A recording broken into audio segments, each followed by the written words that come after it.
This is James P. White from 95.7 Cruise FM, The Locker Room. Welcome to the Jedi Jimmy podcast. This is episode number 53, Mandalorian Season 3, Episode 6, Guns for Hire.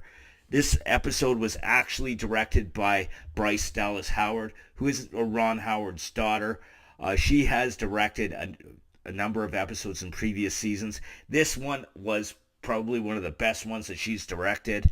It starts out with the freighter belonging to the Quarren, who actually tried to, some of the members of the species actually tried to kill Mando in the previous, in season 2, I think it was episode 3 or 4.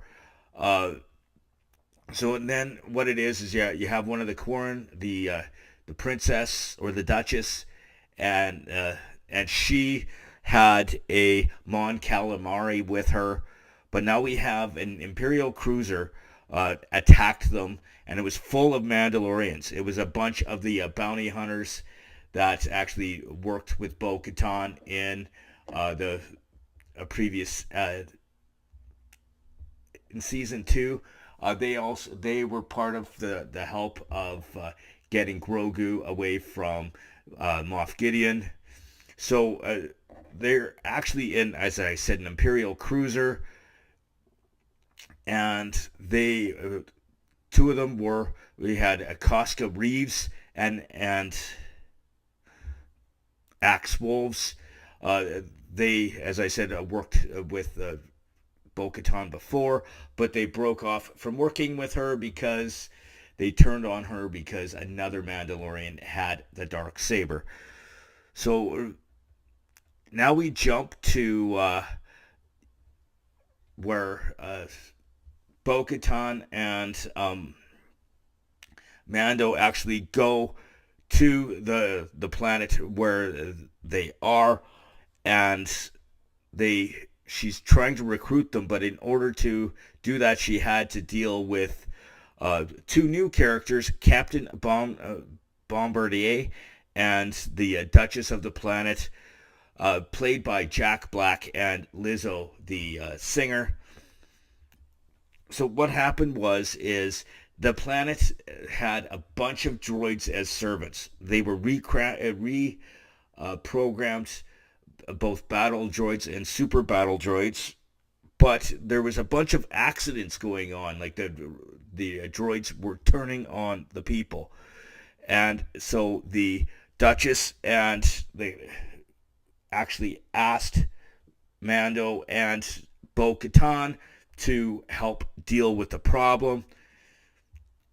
Now we're introduced to a new character, also played by Christopher Lloyd. He was the head of security of the planet. Now we see more Ugnaughts. I don't know if you remember what the Ugnaughts are. They were the same race as Quill, who was in season 1. And so in order to negotiate with them to find out, get some details on the droids, Mando had to talk with them, and he remembered how to deal with them because he dealt with Quill, and every time you talk to them, you always end the sentence with, "I have spoken."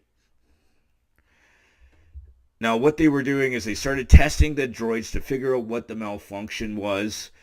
And so in order to get the droids to react, Din Djarin was actually doing something quite funny. He was kicking them to kind of get them to react.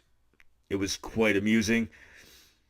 And so they realized that there was a malfunction and that it was caused by some nano droids that were put inside these droids. So they go to the droid bar. It's actually called the Resistor to investigate what's going on, and they realized that all the droids that were in there were actually afraid because of the malfunctions that they were going to end up being replaced by humans, which they didn't want. So what they found out is the droids were being reprogrammed by some kind of lubricant. It was called nepenthe.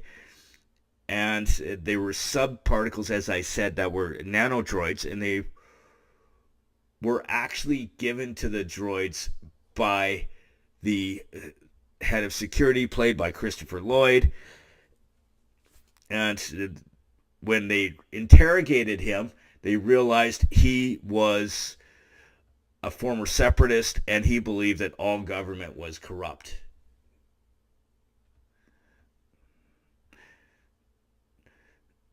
As I said, he believed that all government was corrupt.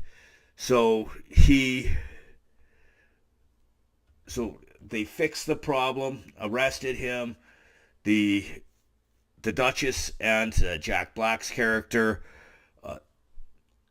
thanked them so much and let them go find the bounty hunters / the Mandalorians that were in had their own little area outside of the town. Now Bo-Katan challenges Axe Wolves for control of the fleet, leadership of the Mandalorians, and she wins. But Axe Wolves says she can't lead because Mando has dark saber. But then he pointed out that because he was captured by the droids in episode 1 of this season, and the dark saber was taken from him, she defeated the droids, therefore she deserved the right to control the dark saber because she won it in combat.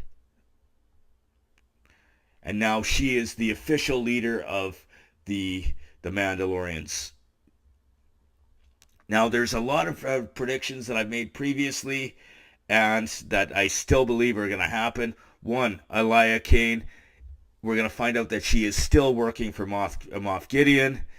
And with the fact that we saw Zeb, we will actually see other members of the Ghost from the Rebel series. We are going to see Ahsoka Tano in the next 2 episodes. For sure. I know for a fact that Moff Gideon will show up because actually the actor who plays him said that he is a major part of this series. So we're going to see him in this season for sure. Also, Grand Admiral Thrawn could make an appearance, a tie into the upcoming Ahsoka Tano series. Boba Fett will actually make an appearance as well because they're trying to reunite all Mandalorians, and Boba Fett is a Mandalorian. His father was a foundling, and that was Jango Fett. Gar Saxon from the House Vizsla in the Rebels series. Even though he died in the Rebels series, I think some of his troopers are working with Moff Gideon. So that's going to happen. As I said, Ahsoka will show up. Now, when I said Bo-Katan and Mando were going to fight over the Darksaber, that didn't happen, but she didn't have to because she saved him and she earned the right to control the Darksaber, which I did say she was going to. And what a great series. I'm really loving this episode and the whole season. I look forward to seeing you next week when I deal with episode number 7. And I do need to thank my sponsors, as always. First of all, Crier Media, on the Crier Media Network, and that I'm part of, where you can find my podcast and tons of other podcasts. And my buddy Army Chris, Fire for Effect Productions. He not only helps me do my podcast when I'm broadcasting from his place, but he also helped me set up this stuff. I look forward to seeing you next time, and may the Force be with you always.